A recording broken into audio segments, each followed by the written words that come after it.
तो स्वागत है दोस्तों आप लोग का हमारी इस यूट्यूब चैनल पर। तो हम आप लोग के लिए लेके आए हैं कक्षा 7 के लिए विषय यहाँ से हिंदी का पेपर, वो भी वार्षिक परीक्षा 2025-26 के लिए। तो अगर आप लोग हमारे चैनल पर पहली बार आए हैं तो चैनल को ज़रूर से सब्सक्राइब करिएगा और इस वीडियो को लाइक करिएगा और अपने दोस्तों तक इसे शेयर कर दीजिएगा ताकि आपके दोस्त भी हमारे साथ जुड़ सकें।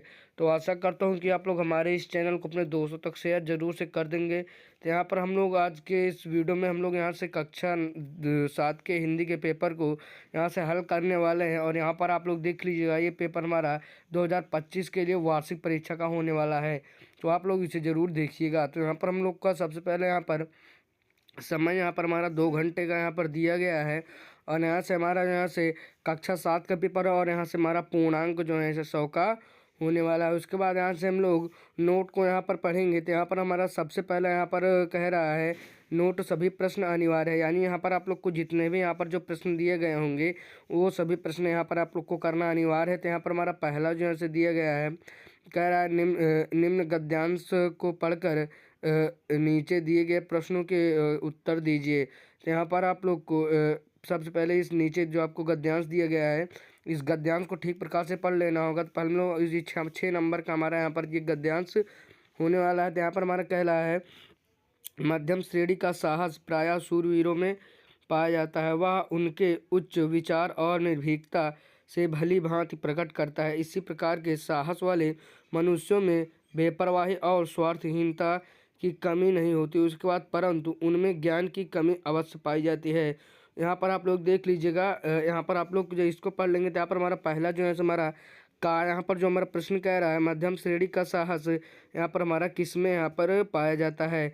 तो इसका जो यहाँ से हमारा सही विकल्प जो हमारा हो जाएगा, विकल्प क्या हमारे यहाँ पर इसका सही उत्तर जो हो जाएगा ऊपर वाले हमारा जो गद्यांश दिया गया है उसमें हमारा यहाँ पर ब्रैकेट में किया गया है, यहाँ पर लिखा हुआ है मध्यम श्रेणी साहस प्राय शूरवीरों में पाया जाता है। उसके बाद दूसरा जो यहाँ से हमारा प्रश्न कह रहा है साइंस वाले मनुष्यों में किसकी यहाँ पर कमी पाई जाती है। तो यहाँ पर हमारा साइंस वाले मनुष्यों में इस प्रकार साहस वाले मनुष्यों में बेपरवाही और स्वार्थहीनता की कमी नहीं होती, परंतु उनमें ज्ञान की कमी अवश्य पाई जाती है। यहाँ पर हमारा साहस वाले मनुष्यों में ज्ञान की कमी यहाँ पर कम पाई जाती है। उसके बाद यहाँ से मध्यम श्रेणी का साहर किसको प्रकट करता है। तो यहाँ पर आपको बताना होगा कि मध्यम श्रेणी का साहर किसको प्रकट करता है। तो यहाँ पर आप लोग ऊपर वाले पैराग्राफ यानी ऊपर वाले पद्यांश से आप लोग यहाँ पर इसका उत्तर निकाल सकते हैं। यहाँ पर हमारे इसका उत्तर होगा मध्यम श्रेणी का साहस प्राय शूरवीरों में यहाँ पर पाया जाता है। तो यहाँ पर आप लोग इसका उत्तर यहाँ पर जब आप लोग कर लेंगे तो यहाँ पर उसके नीचे यहाँ पर आप लोग को एक अथवा में यहाँ पर आपके सामने एक पद्यांश दिया गया है।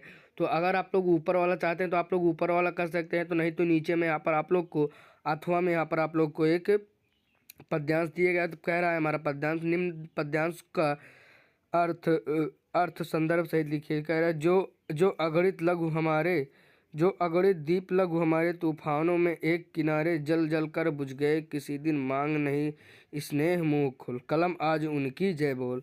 तो आप लोग को यहाँ पर इसका संदर्भ सहित हिंदी में यहाँ पर आप लोग को इसका अर्थ लिखना है। तो आप लोग इसको लिख देंगे तो यहाँ पर आप लोग को नंबर प्राप्त हो जाएगा। उसके बाद यहाँ से लोग प्रश्न संख्या 3 पर आएंगे और यहाँ पर ये हमारा 8 नंबर का है। तो पहला कह रहा है ताड़ के पत्ते किस रूप में दिखाई पड़ रहे हैं। उसके बाद दूसरा प्रश्न कह रहा है राजा द्वारा ली गई परीक्षा में वन रक्षक किस प्रकार खरा उतरता है। उसके बाद यहाँ से तीसरा प्रश्न कह रहा है यशोदा बालक श्री कृष्ण को किस प्रकार सुला रही हैं।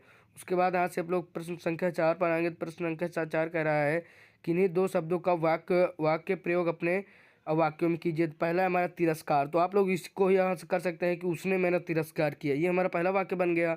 और दूसरा हमारा यकीन, तो इसको आप लोग इसी प्रकार कर लीजिए कि मुझे उस पर यकीन नहीं है। आप लोग इसी प्रकार से यहाँ पर बना लीजिएगा। उसके बाद दूसरा प्रश्न कह रहा है निम्न वाक्यांशों के लिए एक शब्द लिखिए। तो पहला हमारा युग का निर्माण करने वाला, तो युग निर्माता हो जाएगा। उसके बाद दूसरा प्रश्न कह रहा है जो सबको समान भाव से देखता हो। तो यहाँ पर आप लोग देख लीजिएगा। उसके बाद यहाँ से तीसरा है हमारा जिसका कोई खंड ना हो सके। तो इसका हमारा दूसरे वाला का यहाँ पर समदर्शी, जो सभी को समान भाव से देखे। और तीसरे वाले का अखंड, जिसका कोई खंड ना किया जा सके। उसके बाद यहाँ से हम लोग गा प्रश्न में आएंगे। तो कह रहा है किन्हीं 2 मुहावरों का अर्थ लिख कर वाक्य प्रयोग कीजिए। तो पहला हमारा कह रहा है मूड मुड़ाते ओले पड़ना। उसके बाद काठ मार जाना। उसके बाद चोर से साहूकार होना।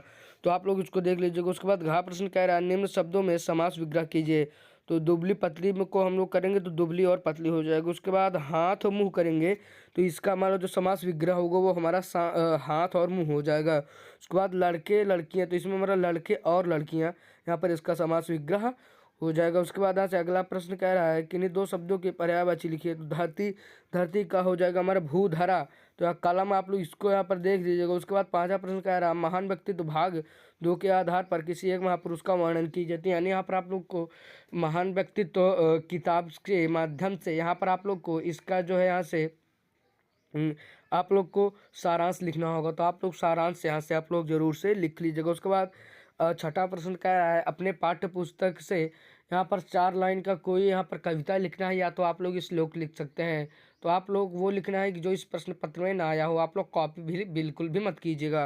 उसके बाद आज से हम लोग प्रश्न संख्या 7 पर आएंगे। तो यहाँ पर प्रश्न संख्या 7 हमारा कह रहा है हिंदी में अनुवाद करिए। तो यहाँ पर आप लोग को हिंदी में आप लोग उसका अनुवाद करेंगे। उसके बाद अथवा में यहाँ पर आप लोग को एक श्लोक दिया गया, आप लोग चाहे उसको करिए चाहे इसको कर सकते हैं। उसके बाद यहाँ से आठवां प्रश्न कह रहा है अपने पिताजी को एक पत्र लिखिए। उसके बाद 9वें में यहाँ पर आप लोग को किसी एक विषय पर, त्यौहार, स्वदेश प्रेम या किसी एक वर्ण यात्रा पर यहाँ पर आप लोग को यहाँ पर लिखना होगा निबंध। तो आशा करता हूँ कि वीडियो आप लोग को पसंद आई होगी। अगर वीडियो पसंद आई हो तो वीडियो को लाइक करिएगा और चैनल को सब्सक्राइब करिएगा। अपने दोस्तों तक इसे जरूर से शेयर भी कर दीजिएगा। तो चलिए यहाँ से मैं मिलूंगा एक और वीडियो में, तब तक जय हिंद, वंदे मातरम।